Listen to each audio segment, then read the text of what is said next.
O mga kababayan ko, bumoto ako sa online voting ng mga OFW. Dito ako sa Milan. Pero sa tingin ko talagang totoo ngayon nangyayari na lokohan dito sa botohan ng online. Panoorin nyo kung paano nangyari dahil nung isubmit ko yung boto ko, nawala ang resibo kasi nag-error. Ngayon, paano mo i-check ang boto ko kung walang resibo na lumalabas, hindi ko makita yung voter ID ballot. Kaya panoorin nyo po. Sa mga OFW, mas gusto ko talaga na sabihin na wag na lang kayong bumoto kung ganyan din lang ang lalabas. Lokohan yan, lokohan. Panoorin nyo po. Ayan po, sa kasalukuyan, pumipili ako ng aking mga iboboto. Kaya nakikita nyo po, PDP laban. Idinagdag ko lamang po dyan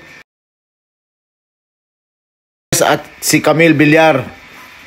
Para 12 sila kaysa mapasukan pa ng 2 kalaban. Ayan po, pumipili po ako ng mga senador.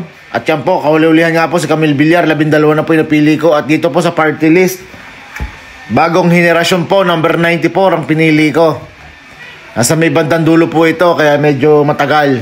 Hinahanap ko po kasi ito nung aking iboboto sana.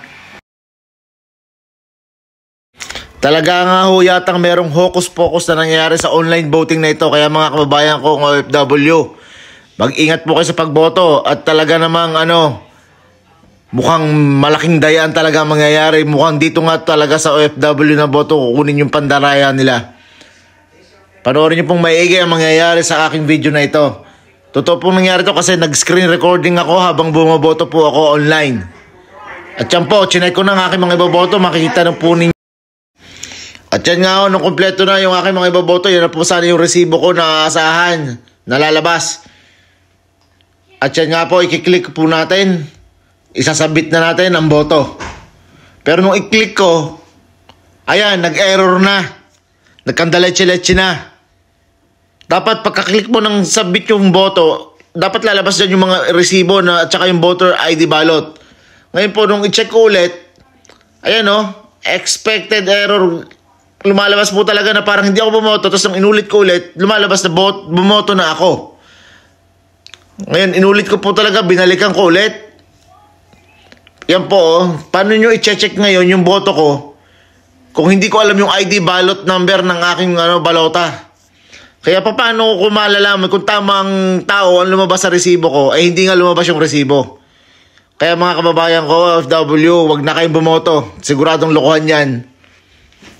Ilang beses ko pong binalikan, nag-log out at nag-login po ako ulit para ma-check kung lalabas nga ang resibo ng aking binoto, pero talagang wala. Error po talaga yung lumalabas. Kaya mga kababayan, pakikalat po at pakishare ng video na ito. Kung boboto kayo, mag-screen recording po kayo para makita nyo kung ano yung nangyayari talaga. Kalat po natin ang balitang ito. Talagang mukhang may hocus-pocus tong Comelec na to. Magic na magic, smart magic. Na leche na ang Pilipinas.